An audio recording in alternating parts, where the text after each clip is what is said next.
back-to-back Steeler fans and back-to-back Pirate fans. Good morning, Trisha. How are you? I'm good. How are you? I Thanks for am having fine, me thank on. you. This is really going to be a great opportunity for all the baseball moms that are going to be watching this, hopefully in the future. And I want to let people know how Trisha and I came to get to know each other, and it came through Twitter. Gentleman by the first name of Matt, also out of Pittsburgh, had asked me to do some a consultation, I guess, for lack of a better term, with a single parent who was dealing with some travel ball related topics or issues.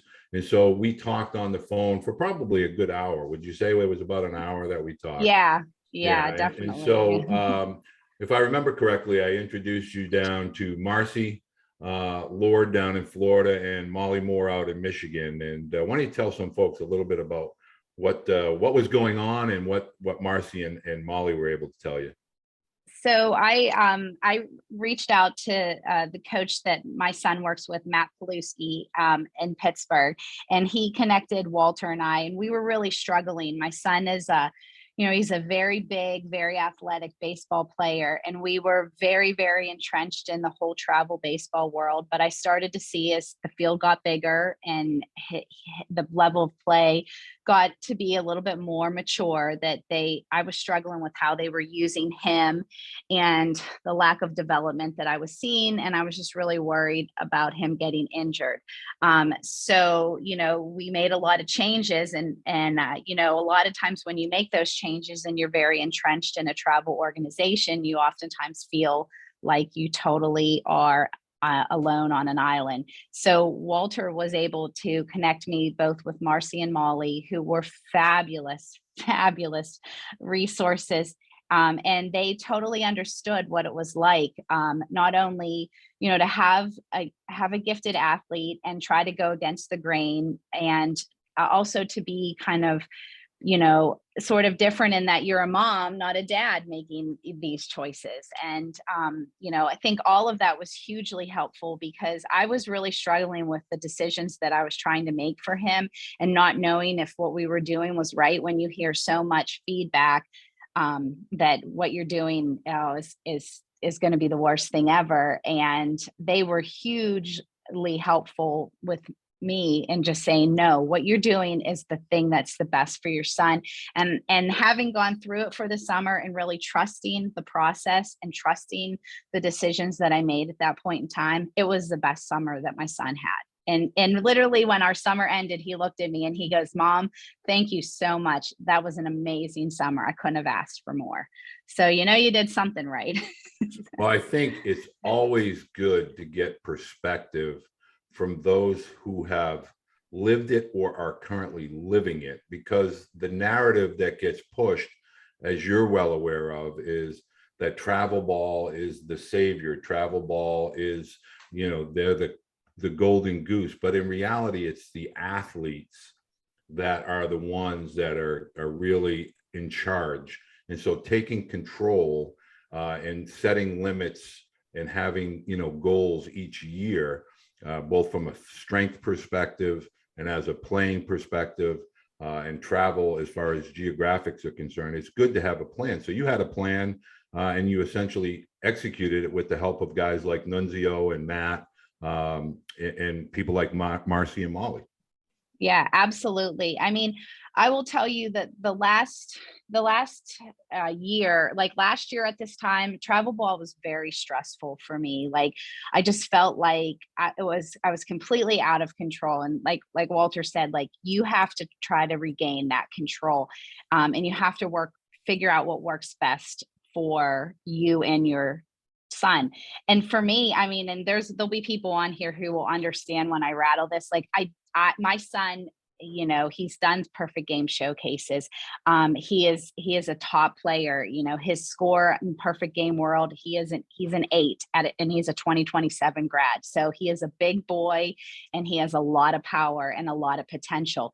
But there's also a lot of people out there that want to try to take advantage of that for their best interests. And I know that he has one shot, and I have to try to figure out the best way to navigate these waters to get him where he needs to go. So let me ask you a question. What Mhm. would your takeaway be from this year? So a lot of parents of younger student athletes, what would your takeaway be? Like, what did you think it was going to be as far as the commitment, and what were you able to do for your son as far as, because you had mentioned earlier when we were speaking about, certain limits and things that you set for him. What kind of pushback did you receive Oh, from? I mean, yeah, you get the pushback. I mean, people look at you like you have like three heads when you go, yeah, he's not pitching tonight. Or and my son's one of these rare anomalies that he is great on the mound, but he's equally as good behind the plate. And to have a kid like that is a huge gift, but it's one that they want to take advantage of in the worst way, because as you get older, there's very few capable catchers. And then they see how big he's 6'3". He's got a hell of an arm, so he can do some damage on the mound too.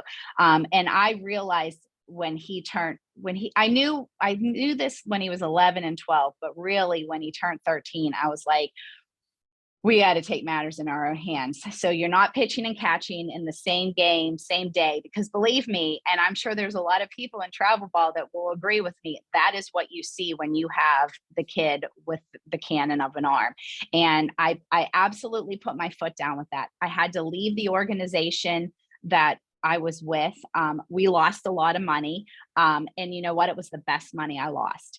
And I I know that that's hard when parents invest so much time and so much money, and this is very expensive. But what I was able to do, literally, it was the scariest, but it became the best process. And that I laid out 4 months of a blank calendar and went, okay, I'm in charge now. What am I going to do? And I reached out to certain teams. A lot of teams reached out to us. I learned to say no. I think that's the biggest thing that you have to do, is understand that saying no is okay, and sometimes less is more. I found some opportunities for him, uh, a little bit more. It wasn't like in our backyard. I still had to drive him about an hour, but he played up on a 14U league. And it was really good competition for him.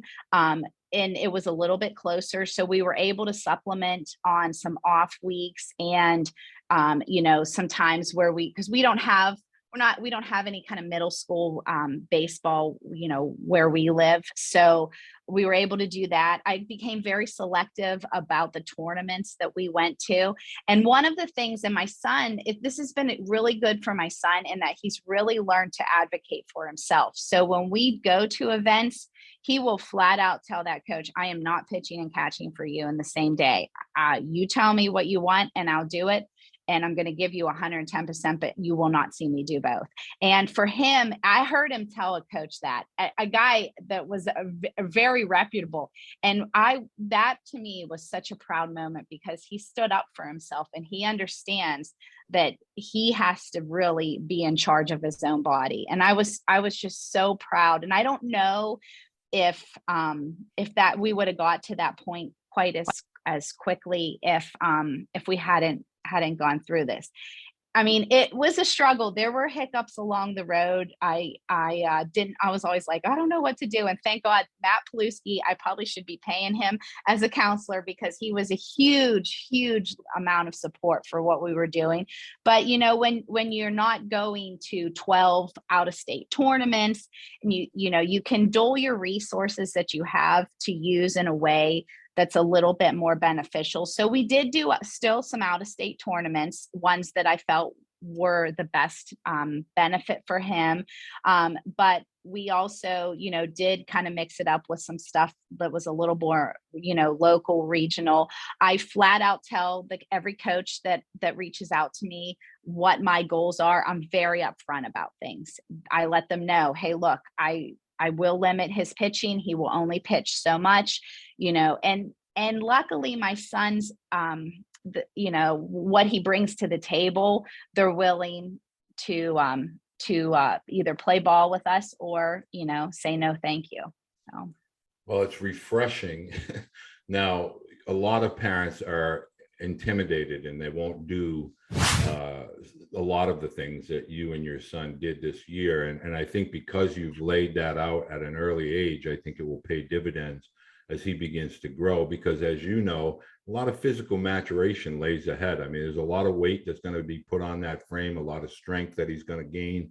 And so as long as he's healthy and he's able to perform, all the next 6 to 8 years between high school and college, in the end, that's what matters. What you do as a 13, 14, and 15-year-old really doesn't matter a heck of a lot with regard to your future success, both at the high school varsity and college varsity level. So kudos to both of you, actually, as well as Matt, because Matt really has your best interest at heart. I know that for a fact. He really does. One of the things that was great, and like, that you always mention, is that instead of spending so much money on, tournaments that can get rained out, or you're driving, 14 hours. And believe me, I still did a few of those this summer. Don't get me wrong. That's when you have a kid, like my kid he loves this. And so I have to give him a little bit and give him some, take his feedback too. But, we reached out to Nunzio, and he's at Rockland Peak Performance, and he put an incredible program together. And I made the decision that with the amount of resources that I had, it was better for me to spend my money on that. And, when you do that, after having dropped so much money over the last few years in travel ball, I thought, oh my gosh, well, I'm going to hold my breath and see. And I have to tell you, within like a month, literally, like the mobility piece, the strength piece is great, and it's going to continue to come. But seeing how much more mobile my son was, not only on the mound and the amount of velocity that he ticked up, but just with his hitting, like my son does not want to be a pitch only. And that is, when we reach out to these travel teams, that is his number one question. I'm not coming to play with you if I'm a pitch only. And it's sad at 14 that is even on the table. But the mobility that Nunzio was able to help generate with him in his batting has just been huge. And so, we had the opportunity to go to some bigger things at the end of the summer, things where you're sitting with a big roster, the way that college, or, even into the, like, further on down the road ball looks, and you're just, it's a dogfight to get your at bats. And, he would go from the beginning of the weekend getting 1 or 2 at bats, but being so good at the plate that pretty soon he's DHing when he's not playing. And then he's working, he's increasing his time. So for him to see that as a player, and for me to see that, I was like, that is the best money that I have ever spent. And I can't say to parents enough how beneficial that is. I mean, our goal is to put definitely more mass on my son. He definitely is on the thin side, but I feel like that is hugely helpful. And fall ball is where we live in Pennsylvania. So that's, oftentimes kind of an extension of the spring season. And I completely shut him down. We don't play for any teams this fall. This has been the first time in a few years here that we're not playing fall ball, because our goal is to just get stronger, more mobile, faster, and just, put the weight on. So it's a good plan. For the first time in a long time, I feel I'm really at peace. Like I don't have the pitch counter at every game. I'm not stressing about how they're going to use my son. And for me as a parent, that has just taken a lot of the anxiety of this whole journey out of the picture. Well, I, for one, want to give you a golf clap, because there are very few and far between do I get to run into parents from anywhere across the country, let alone Pittsburgh, where they are actually executing a game plan that they started, in the spring. Usually they cave, or they kind of alter based on, the narrative and people pushing. So congratulations for being steadfast and sticking and being true to your plan. That's fantastic. I know your son has a great future, because when I talk to Matt, he tells me all kinds of great things. And there's always Vanderbilt. There's always Vanderbilt. Well, that's one of his favorites. So. We love that. I mean, so that's one of, he's already been down there to see it, and he happened to meet Tim Corbin's wife when he was watching practice. So. Well, Maggie is the glue that holds that whole program together. So, but Tricia, I want to say thank you very, very much for spending the time with us today. It's been tremendously informative. It's actually, I'm hoping, inspirational for other parents to follow your lead. And again, if you ever need anything, Matt, Nunzio, your son, reach out to me, whether it's Twitter, email, whatever you need. I have your back there. Also, I know you always, reach out to Marcy and Molly. They're two of the best as far as baseball moms are concerned. So thank you very much, and all the best going forward with your son and his baseball thank endeavors. you. And thank you for what you're doing with youth and baseball, because we need more of this. Parents need to see this. It's really helpful. Well, you helped me immensely. Well, I appreciate you taking the time to say that, and I appreciate your time this morning. And again, Tricia, anything you need, go Pirates, by the way. If you ever end up where you guys want to go to a Pirates game, just let me know. Oh, I do, actually. I want my son to meet Tyler. Okay, well, we'll set that up. I think we have one or two more. We have a few. Yeah, I that's like on my to-do list, actually. So. All right, I'll set that up. Awesome. Thank you. Thanks, I appreciate Tricia. it. All right, thank you. What you saw here today, give us a thumbs up, give us a subscription. Any questions, put it below in the comment box. I'll be sure to answer it. Until next time, on. Thank you.